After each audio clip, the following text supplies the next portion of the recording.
All right, guys, we are underneath the mower here, all ready to go. We've got our Milwaukee ready to go impact 15/16 on there. Taking off our current mulching blade, single mulching blade.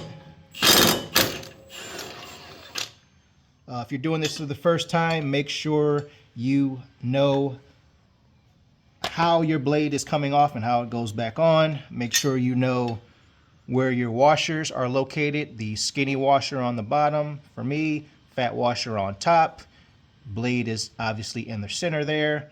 Make sure you understand that for when you are putting on your X blades here, where the washers go back and how they go back in. So your blades will be obviously in the center of both of the washers.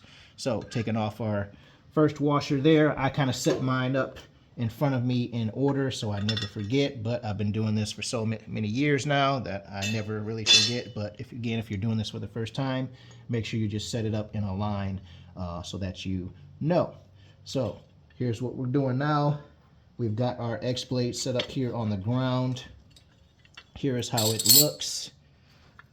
So we've got our razor blade or ripper blade from Ballard on the bottom, freshly sharpened. We've got our adapter, X blade adapter in the center, and then we have our ripper, brand new mulching blade on the top. And that is how they recommend that you install it. So we're going to put our washer, our fat washer. Remember how we took off our current blade. We're going to line up our holes here, put on our fat washer on the top, hold it with the left hand here. We're going to put our bolt in with the skinny washer through the bottom, through our ripper blade first, through that hole. Take it off so you guys can see.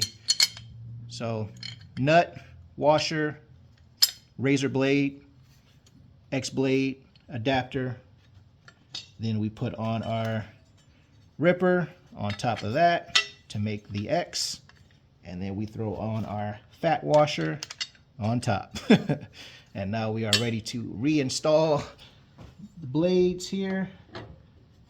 I like to hand tighten mine on. The reason being, if you've ever stripped one of these spindles out, you know it is an expensive and timely thing to redo. So I always start mine by hand and then finish it off with the impact. Impact going on here. There you go. Bada boom, bada bang. Now your X blades are set. I'm going to do the other two on my 48-inch right walk behind mower off camera, and then I'll bring you guys back in to show you the finished product of them all being installed.